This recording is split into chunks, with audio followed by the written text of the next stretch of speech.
place I'd rather be than with you. Yes, loving you. Right now, I'm lucky to be able to get work, secure work, and regular work as a musician here in Auckland. We don't quite have a population of 1 million, it's probably thereabouts, but yeah, I work. I'm able to get 3-4 nights a week on a regular basis, and it's rare, really. And particularly someone my age, I'm sort of in that sort of 65 plus age group now. They call a pensioner. But I don't think age has anything to do with it. To me, it's more about attitude. It's about a desire, a passion for music, and it's also, I think, what's helped my journey till now is that I've chosen to work with good players, and so there's never a dull moment. Things are always interesting, and I don't quite know what's going to happen next. That's fine. I mean, I understand you play. Obviously, you sing and you play guitar. So you're versatile in that you can work solo and with other people. So does that help? Yeah, it does. This quartet, and the rhythm. There's a keyboardist and an upright bass player. They're both actually very accomplished. Not only accomplished musicians, they also teach. They're academics. I'll say they're academics. They're both professors of music or Auckland University School of Music. Kevin Field, pianist, who's quite a wonderful player. I love playing with Kevin, and Dr. Ollie Holland on upright bass. And when you work with such not only great melodic players and guys who can know how to structure harmony, it's the opportunity to solo. I just love hearing them solo, and particularly if I'm vamping. But to work with these people, it actually only brings out the best. And I think each time there's a performance, the beauty of this industry, and I think it should be. I think it should be the initiative that most people take when they embark on a career. If you're going to play a song, an original, say, then be faithful with the reproduction or someone else's song. But that doesn't stop you from actually improvising, changing the feel. And so it's never the same every time we play. There's always introduce a different feel. We might call out different chord structure combinations, just around sort of middle 8 sections or bridge parts, and so that's the fascinating thing for me.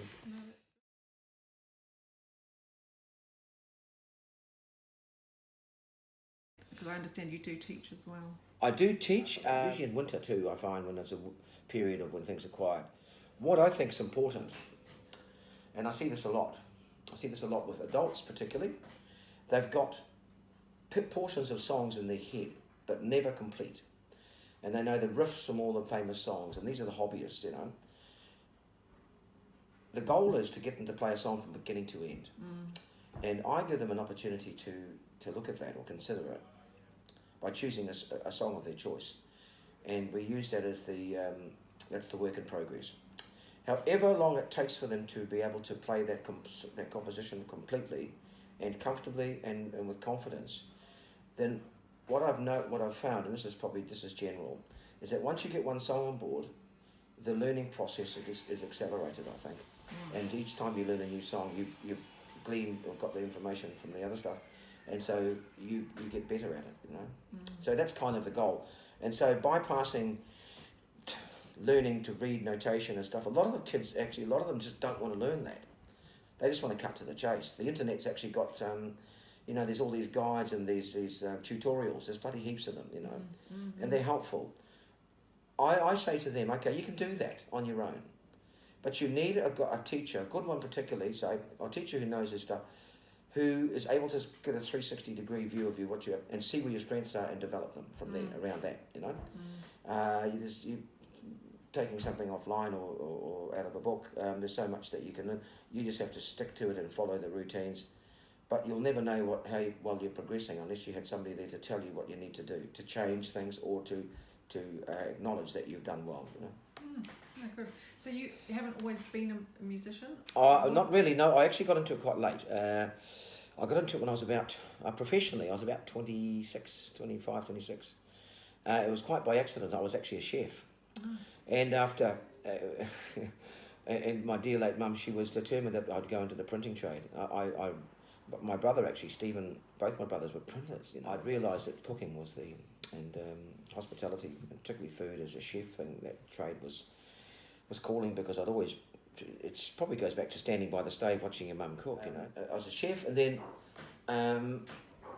not by my own design, I'd had an accident. It was quite a bad one. I'd actually got I was running quite an operation, and so I had to put it on hold, and I was in hospital, got skin grafts, and I got a phone call from a relation, and he was in Rotorua, and he's been on the circuit since he was a young guy, and he's made a name for himself down that. So he called me, he says, "You don't want to come down and maybe have a look at playing music?" And that's where the journey began professionally. I was in Rotorua, and I played with the Cuzzy, and the entertainment's officer from a ship, P&O ship, the Oriana, was in town. And a musician who played the Rotorua scene had been on the ships for years, a gentleman by the name of Fraser Tahoe. And he'd brought these Brits in, you know, they were all English. And my cousin and I had quite a unique act. He was considered to be New Zealand's Stevie Wonder. So we got a invitation to play on board. They were determined on the spot to get us there. And I think what made it interesting was my cousin had the R&B pop sounds, and Rotorua was kind of a breeding ground really for a lot of New Zealand and those of Māori origin artists who were playing bars and clubs and nightclubs. And he had that stuff going on, and I was at the time I was listening to Michael Franks, and I was listening to jazz, and I'd sort of kind of developing a flavour for that. So we were able to mix it up, and I could bring that sort of that particular those genres of music to our repertoire. And so it was we had a fairly broad repertoire based on that, and that fitted the, you know, what they wanted on the ship, you know. And so we played in this bar called the Midships. On one side there was Poms and all the people from abroad, and there was Aussies on the other, and they were drinkers, and they liked to sing along stuff, hey, and they sort of had standards, you know. So I've never practiced my ass off ever until I got on that bloody boat. I had to learn them because they'd sing along and they knew the words, you know. And then of course we went through the whole routine, and we finished after about 6 months.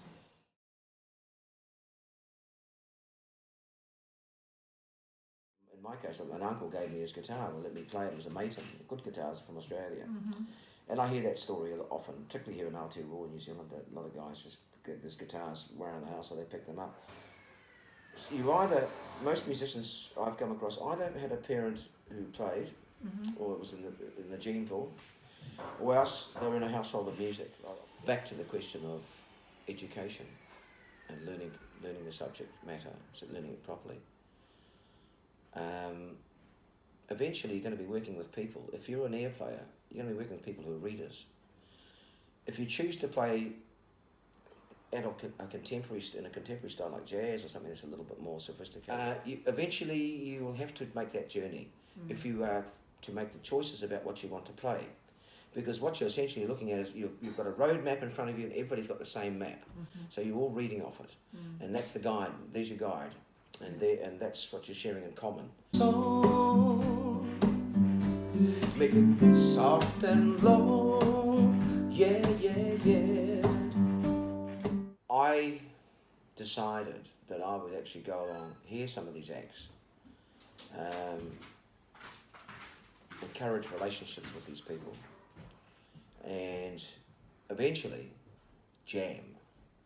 I mean, that's a three-letter word. That's, jam, and whatever that. So you end up doing that, and then I think because at the time I was listening to a specific, to particular artists, and funnily enough, I got all my information about jazz through Playboy magazine, the jazz polls, and unashamedly, I think that might be shared by some of my contemporaries. Hugh Hefner, I would actually endorse him in that respect, because he also encouraged that industry. He really took what was essentially a genre that wasn't kind of like it wasn't highly popular, and somehow gave it sort of credibility. And so jazz it does not get it should be given the recognition. Doesn't get the recognition it deserves. It is the foundation behind a lot of the great music, that the legacy that we see of Motown and others. All those session musician players would have studied in institute. America's got a highly developed sense of all of this. I admire America for that. Their learning institutes really lead the world, you know. Right. It's important. But I got in there and found other people, and we had a shared interest, so we jammed, and the next minute was, let's go and get some gigs, you know. And my view was, well, hold on, we can make money out of this, you know. This could become an earner, you know. The one thing I have to say though, New Zealand music industry never got the respect.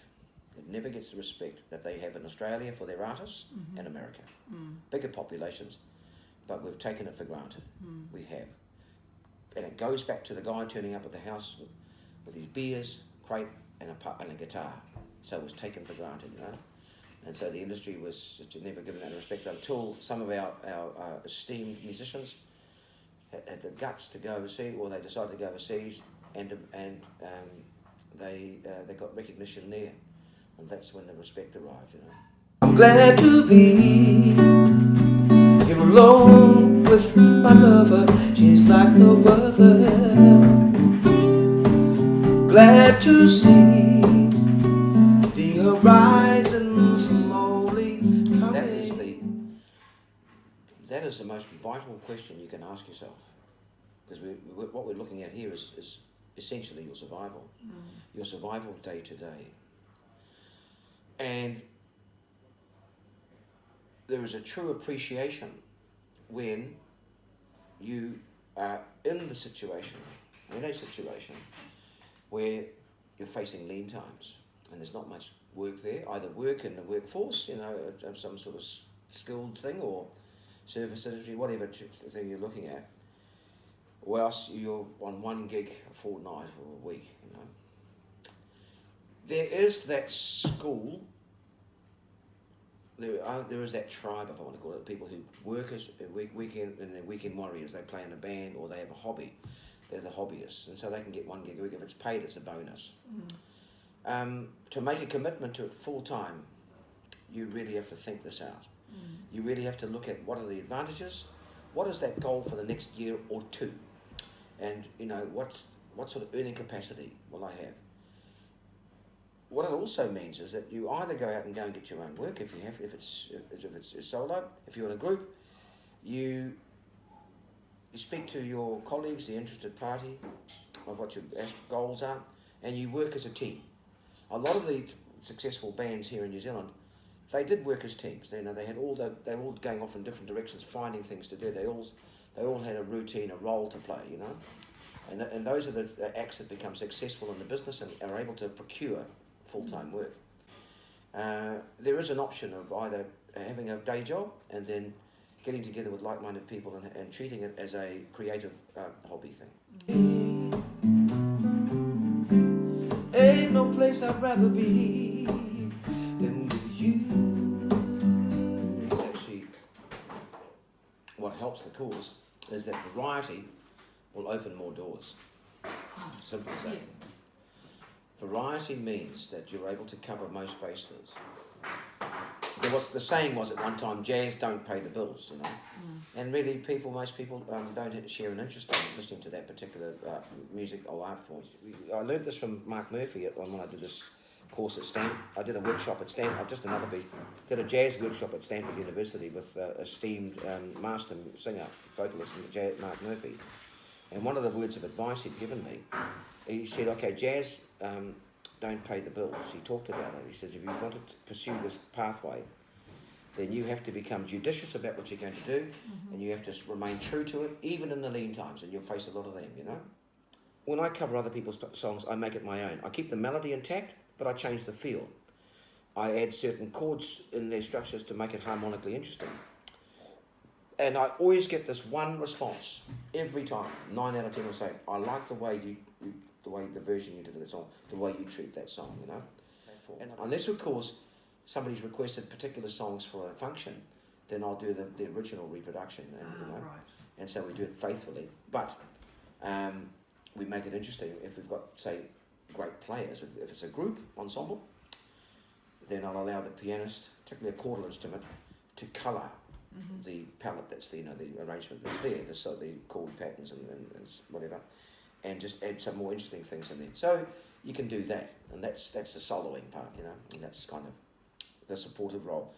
What I found with Kevin is they're covering certain songs, standards, pop standards, right? They might play a chord voicing, and then I'll just sort of get my voice to go there. I'll find what So notes. you're finding the ninths, the 13ths. Yeah, the ninth, exactly. The nuances, it is just the 9, 11, 12, 13s, the 7, 5, 7, 9, 11, 13s, And so I kind of have got a good enough ear to hear it, and I can just sort of like phrase it, sort of thing.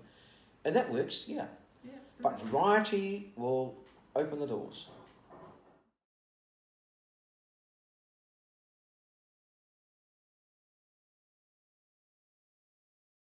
It's kind of been at the forefront of a lot of popular music with a conscience. A lot of our traditions, a lot of our particularly oral traditions, in songs, they carry the map of the history of those people. Obviously, we're living different times. It's not the 60s. We're not crusading. It's not Woodstock. Yeah. Exactly. We have issues. We're going back to the whole nuclear free. Remember Herbs did that whole thing? Yeah, absolutely. Mirror Raw, yeah. Yeah. French Letter, that was the French album. Letter. So that was other than being a great song. Yeah. It actually spoke to the times of. Yeah, it did. We had our version. We had our Bob Dylans and our the singer songwriters who did usually from through the people at the coalface. Generally, let's say the working classes to an extent.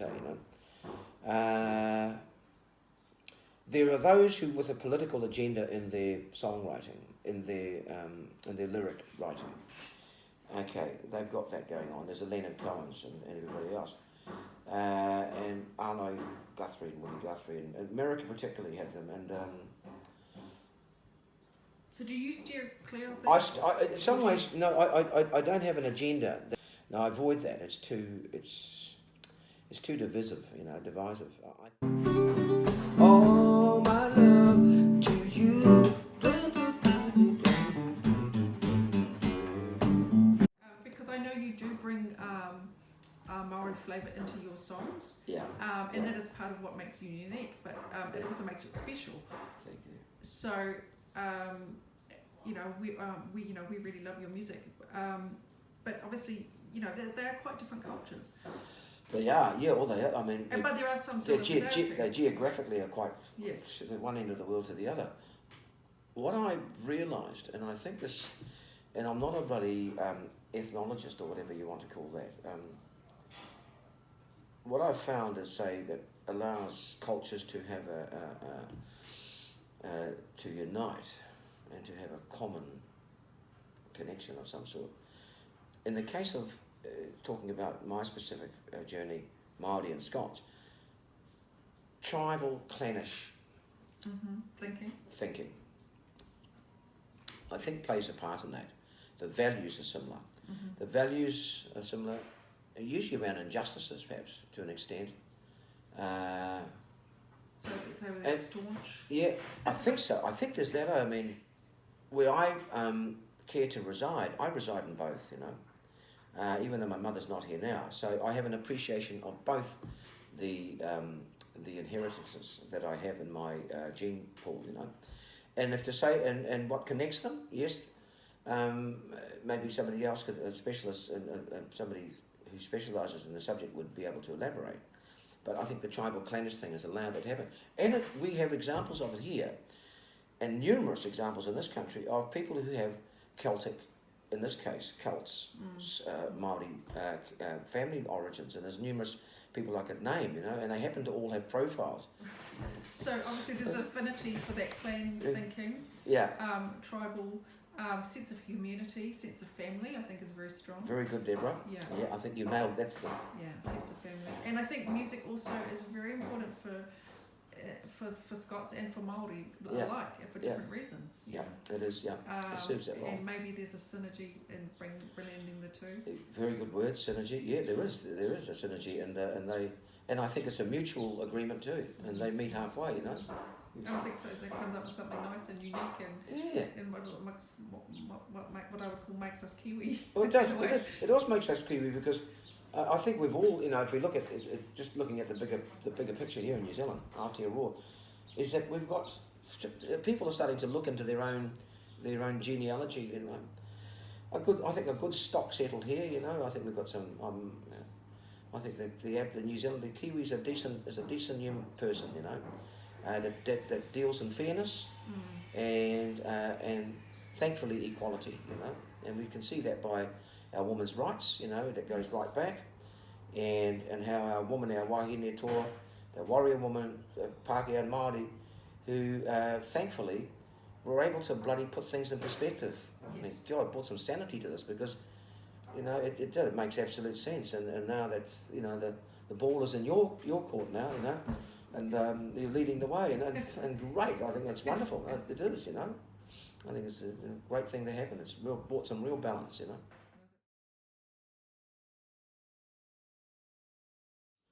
I'm a living example of someone who is further down the track, and I don't mind declaring my age, and it's just a number, and it's 65, but I'm still able to acquire regular work. If I look at the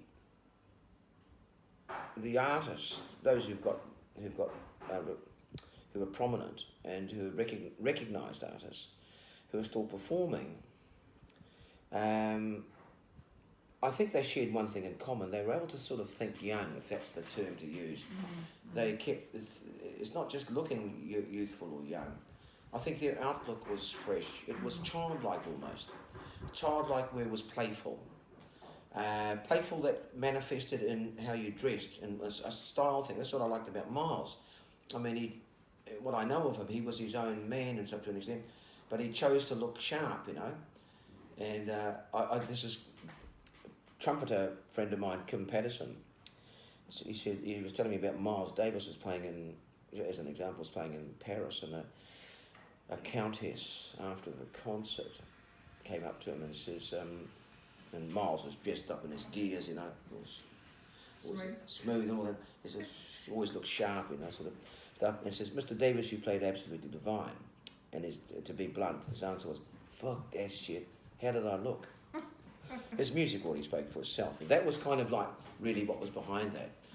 So to an extent, to be able to perform, to be able to make a living as a performing artist past a certain age, it is a number.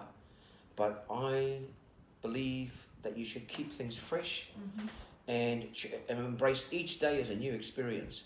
The structures that you have put in place are the ones that you've developed, that you've learned in your craft. You've learnt the language. There is a language that binds this whole thing. You stay true to that, so that others can share in it, and so they're able to travel on that journey, because there are pathways that have been navigated already. That's what it is for me, and so you, to an extent, pays to hustle a bit, and travel around places. Don't make a nuisance of yourself. It's a bonus if you've got somebody else that you're working alongside that shares the load. Yeah, shares the load. We arrive at a conclusion that we're sharing in something that we both love, and it brings joy. And allows people to connect. And as we've seen, memories for a lot of people who have as they've got older, if they have memory issues, as an example, or they feel they've been left out, when they hear a piece of music, it takes them back. It's like the smell of a wood fire. It has I think emotionally is probably the most strongest driver that I know of, and I never thought of it that way until I've been reminded by others, older wiser heads who said, yeah, this is what they found on their journey. So that's great. That's all I can say about that. And hopefully that was enough. Thank you. Enough information. I thank you.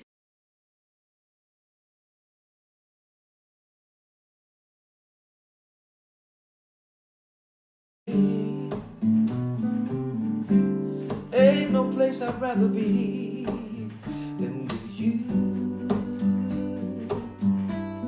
Yes, loving you. Well. Day will make a way from night. candlelight and the song, make it soft and long, yeah, yeah, yeah. I'm glad to be here alone with my lover. She's like no other. Glad to see the horizon slowly coming into view. Wanna be living for the love of you. Got to be giving all my love to you.